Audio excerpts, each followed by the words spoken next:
வணக்கம்.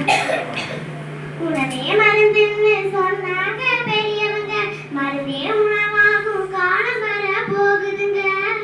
நொறுங்க தின்னாத்தான் நோயோடி போகுங்க, பொருந்த சொன்னாத்தான் பொறுப்பாக கேட்டுக்குங்க.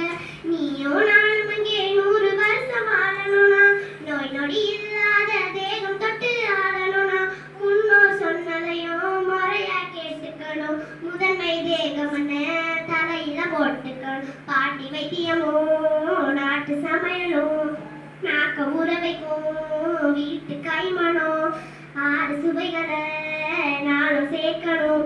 ஆரோக்கியமா வாழ அதுவே துணை வரும். உணவே மருந்துன்னு சொன்னாங்க பெரியவங்க, மருந்தே உணவாகும் காலம் வர போகுதுங்க. வாழையில சோறு வயிற்றுக்கு நன்மை தரும், வறுத்த உணவு எல்லாம் கொழுப்பை சேர்த்து விடும். பழமோ காய்கறியோ பாதி நோய் தீர்க்கும். கொழுப்பு பருப்பை சேர்த்துக்கிட்டா புரத சத்து வரும். உப்பும் சர்க்கரையும்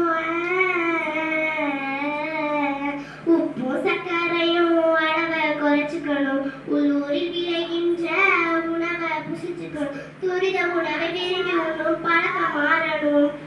தூய தேகம் வேணும்னா மதுவை தவிக்கணும். வேர்களிலே விளையும் கிழங்க சாப்பிடணும். நார்ச்சத்தும் வேணும், தண்டும் சாப்பிடணும். 100 விதமான கீரை வகை இருக்கு, நானும் ஒதுக்காம தின்னா பயன் இருக்கு. வெள்ளை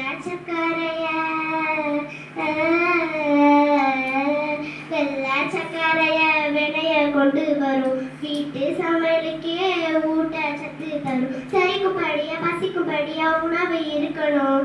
ஒரு பறிக்கை கூட வீண் இல்லாம உண்டு பழகணும்.